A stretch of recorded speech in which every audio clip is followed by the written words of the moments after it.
ইন্তেকাল করার পরে আমি আমার সমস্ত কর্মকাণ্ড বন্ধ করে সারাক্ষণ আমার মায়ের পাশে থাকতাম। আমার মা শয্যাশায়ী ছিলেন, প্রায় উনি অসুস্থ হয়ে যেতেন, আমি লোকমা খাওয়াতাম, আমার মায়ের হাত পা টিপে দিতাম, প্রেশার মেপে দিতাম, ওষুধ খাওয়াতাম। সারা রাত ঘুমাতেন না, ওনার মায়ের পাশে থেকে হাত বুলি বলে মাকে ঘুম পাড়িয়ে দিতাম। আমি সেই মাকে নিয়ে 22শে আগস্ট 2016 সালে রাতের ভাত খাচ্ছিলাম। আপনার ক্ষমা করবেন, আমার মা নিয়ে কথা বলতে গেলে আমি আমার আবেগ থামাতে পারি না। আমার মা ছিলেন আমার জীবনের শ্রেষ্ঠ বন্ধু। মা ছিল আচ্ছা। আমি আমার মার সাথে খেতে বসেছিলাম, এই সময় সরকারের গুন্ডা বাহিনী, আমি গুন্ডা বাহিনী এই জন্যই বলছি যে আইন প্রয়োগকারী সংস্থার লোক ওয়ারেন্ট ছাড়া, মামলা ছাড়া, ওয়ারেন্ট ছাড়া উঠিয়ে নিয়ে যাওয়া মানেই গুন্ডারদের কাজ। সুতরাং যেই করুক না কেন সে গুন্ডা, এবং এটা করেছে সরকার, যেই বাহিনী হোক সরকারি গুন্ডা বাহিনী। সরকারের গুন্ডা বাহিনী আমার বাসায় আসে, এবং তাদের মধ্যে যাকে আমার একজন অফিসার বলে মনে হয়েছে, আমি 30 বছর একটা বাহিনীতে চাকরি করেছি, আমি পোশাক দেখলে বলতে পারি কে অফিসার, কে নিম্ন পদবী কর্মকর্তা। তো যাকে আমার অফিসার বলে মনে হয়েছে, সে আমার সাথে অত্যন্ত দুর্ব্যবহার করেছে, আমাকে তুই করে কথা বলেছে, আমার সাথে চরম দুর্ব্যবহার করেছে। আমি তাদের কাছে জানতে চেয়েছি আপনারা কার, আপনাদের পরিচয় কি, আপনাদের পরিচয়পত্র দেখান। তারা আমার কথার জবাব দেয়নি। আমি বলেছি আপনার আইন প্রয়োগের সংস্থা নাকি, আপনাদের আইন প্রয়োগের সংস্থা, আপনারা পরিচয়পত্র দেখান। কোনো জবাব দেয়নি। আমি জিজ্ঞাসা করেছি আমার বিরুদ্ধে কোনো মামলা আছে, কোনো ওয়ারেন্ট আছে? মামলা ওয়ারেন্ট ছাড়া আমাকে আপনারা গ্রেফতার করতে পারেন না, আপনারা আমাকে উঠিয়ে নিয়ে যেতে পারেন না, আপনাদের পরিচয়। তারা আবার কোনো কথার জবাব না দেখালে বলছে হাত দেন, হাত দেন, হাত দেন, হাত দেন, হাত করা হাতে নিয়ে বসে আছে, হাত দেন, হাত দেন, হাত দেন। এবং এই পর্যায়ে দ্যাট অফিসার একটা অসভ্য, তার তার পারিবারিক কোনো শিক্ষা আছে বলে আমি মনে করি না। কোন ভদ্রলোকের মানুষ এরকম করতে পারে না। আমার মতো একজন ব্রিগেডিয়ার জেনারেলকে সে তুই তাকারি করে কথা বলেছে। সে মানে খালি আমার গায়ে হাত তুলে নিয়ে বাকি এমন দুর্ব্যবহার করেছে, এবং শেষ পর্যন্ত আমি আমার সম্মান বাঁচানোর জন্য আমি হাত উঠিয়ে দিচ্ছি, না হলে তারা আমার গায়ে হাত উঠিয়ে দিত। আমি হাত দিয়েছি, হাত বেঁধেছে, আমার চোখ বেঁধেছে, চোখ বেঁধে আমাকে নিচে গাড়িতে গিয়ে উঠিয়েছে, মাইক্রোবাসে নিয়ে উঠিয়েছে। এবং তখন পর্যন্ত আমি বলছি বারবার যে আমি সাবেক ব্রিগেডিয়ার জেনারেল, আমার জানার অধিকার আছে আপনারা কারা কেন নিচ্ছেন। তখন আমাকে তুই তাকারি করে কথা বলেছে, তোর সেনাবাহিনী, তোর এটা সেটা, এইভাবে কথা বলেছে আমাকে। তারপরে গাড়িতে নিয়ে আমাকে মুখোশ পরিয়েছে। তারপরে তারা আমাকে বাড়ি থেকে নিয়ে গেল। এখন আমি ফিরে এসে আরো যা জানতে পারছি সেটা হলো তারা আমার স্ত্রীর সাথে চরম দুর্ব্যবহার করেছে, তাকেও তারা উঠিয়ে নিয়ে যেতে চেয়েছিল, এবং তার সাথে চরম দুর্ব্যবহার করেছে। তাকে এক পর্যায়ে গায়ে গায়ে হাত দেওয়ার মতো অবস্থা হয়েছিল। সে আমার মার হাত জোরে জোরে ধরে বলেছে আমি একা যাবো না, নিতে হলে আমার মাকেও নিতে হবে। তারপরে তারা আমার মাকে তাকে আর কিছু বলেনি, কিন্তু আমার বাসার যুবতী কাজের মেয়ে তার গায়ে হাত উঠিয়েছে। আমার বাসার যে দেখাশোনা করে আমাদের ম্যানেজার, তাকে মাঠে মাটিতে ফেলে তার বুকের উপরে লাফিয়েছে। পাশের যত সিকিউরিটি গার্ড ছিল, দারোয়ান ছিল, যত কর্মী ছিল, তাদেরকে নির্মম ভাবে তারা নির্যাতন করেছে।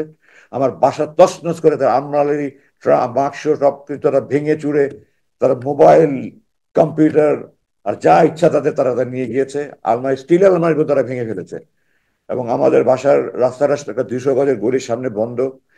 মহল্লা কমিটি তারা সিসিটিভি দিয়ে আমাদের পাড়ার পুরো এলাকাটা কাভার করা আছে, তারা সিসি ক্যামেরাগুলি সব ভেঙে, যেখানে রেকর্ডার আছে সেই বাসায় গিয়ে দরজা ভেঙে তারা রেকর্ডার নিয়ে গিয়েছে, এবং সমস্ত এলাকার একটা ত্রাসের সৃষ্টি করে তারা আমাকে নিয়ে চলে গেল। প্রায় আমার চোখ বাঁধা, মুখ বাঁধা, মুখে মুখোশ পরা, আমার তো জানার কোনো উপায় নেই আমাকে কোথায় নিয়ে যাচ্ছে। ডানে বামে করে প্রায় ঘন্টা দেড়েক ড্রাইভ করে আমাকে একটা রুমে নিয়ে গেল। রুমে নিয়ে গিয়ে আমাকে তারা চোখ হাত খুলে দিল, এবং আমাকে একটা পায়জামা দিল, একটা লুঙ্গি দিল, বলে আপনার কাপড় পাল্টে দেন। তো আমি কাপড় পাল্টিয়ে ওগুলো দিয়ে দিই, আমার প্যান্ট শার্ট পরানো ছিল ওগুলো দিয়ে দিলাম। আমাকে আমার পায়ে আমার পরনে একটা স্যান্ডেল ছিল যেটা আমার বাবা পরতেন, আমার বাবার স্মৃতিস্বরূপ আমি স্যান্ডেলটা পরতাম। তারা আমাকে একজন স্যান্ডেল দিল, আমার স্যান্ডেলটা নিয়ে যেতে দিল, আমি স্যান্ডেল নিতে দিই না, আমি বলেছি না এটা আমার বাবার স্মৃতি, আমি এটা দেবো না। তারা অনেক জোরাজোরি করেছে, আমি বলছি না আপনারা দেবো না, আপনারা যা করতে পারেন, আমি আমার স্যান্ডেল দেবো না, এটা আমার বাবার স্মৃতি। তো শেষ পর্যন্ত তারা আমাকে স্যান্ডেল রাখতে দিয়েছে। তারপর আমাকে খাবার দিয়েছে তারা, এক প্লেটে বিরিয়ানি। তখন কি বিরিয়ানি খাওয়ার মতো কোনো মানুষ বেঁচে থাকে? আমি খাবারের তো খেতে খাইনি তখন পর্যন্ত। আর বিরিয়ানি তো কেন, আমি তো তখন মৃত্যুর আশঙ্কা করছি। আমি গাড়িতে তাদের জিজ্ঞাসা করেছিলাম আপনারা কি আমাকে ক্রস ফায়ারের জন্য নিয়ে যাচ্ছেন? তো আমার পাশে থেকে একজন বললো না, আমাদের উপরস্থ কর্তৃপক্ষ আপনাদের কথা বলবে, কথা বলা শেষ হলে আপনাকে দিয়ে যাবো আমরা। রাতে আমাকে দিয়ে গেল, আমি নামাজ আসায় আগে পড়েছিলাম। ভোর রাতের দিকে আমি টয়লেটে গিয়ে তাহাজ্জুদ, অজু করে সে তাহাজ্জুদ নামাজ পড়লাম, ফজর নামাজ পড়লাম। আমার রুম থেকে আমাকে টয়লেটে নিয়ে যাওয়ার পথে প্রায় 50 কদম যেতে হতো। আমার দু হাত বেঁধে, চোখ বেঁধে, তারপর মুখোশ পরিয়ে আমাকে নিয়ে যেত। টয়লেটের ভিতরে গিয়ে খুলে দিত। বাইরে দিয়ে তারা স্টিলের দরজা বন্ধ করে তালা মেরে দেখতো, তালা মেরে রাখতো। আমার কাজ শেষ হলে আমি নক করলে তারা দরজা খুলে এসে আবার চোখ বেঁধে, হাত বেঁধে, মুখোশ পরিয়ে নিয়ে আসতো। রুমে এসে আমি তাহাজ্জুদ পড়লাম। তাহাজ্জুদ পড়ে আল্লাহর কাছে খুব কান্নাকাটি করলাম। আর সারা রাত আমি এই আতঙ্কে আছে, একটা পায়ের আওয়াজ শুনলে আমি মনে করছি এই বুঝে আমাকে ক্রস ফায়ার নিয়ে যাচ্ছে, এই বুঝে বুঝে আমার ক্রস ফায়ার নিয়ে যাচ্ছে। তা আমাদের সে গুম মানে তো ক্রস ফায়ার, এটাই প্লাস চিরাচরিত হয়ে আসছে। সারা রাত আমি তাহাজ্জুদে আল্লাহর কাছে চোখ ফেলে ফেলে, চোখের পানি ফেলে কান্না করলাম, আল্লাহ, এই নামাজ যদি আমার শেষ নামাজ হয়, আর জালেমরা যদি আজকে আমাকে, জালেমদের হাতে আমার মৃত্যু রেখে থাকো, তুমি আমাকে শহীদের মর্যাদা দিও। আর আমার লাশ যেন কুকুর বিড়াল না খায় আল্লাহ। আমার লাশটা অক্ষত অবস্থা আমার মাতৃ সন্তানদের কাছে পৌঁছে দিও। আমি তাহাজ্জুদের ফজরের নামাজ পড়ে, দোয়া পড়ে বিছানায় শুলাম। চোখে তো ঘুম আসে না।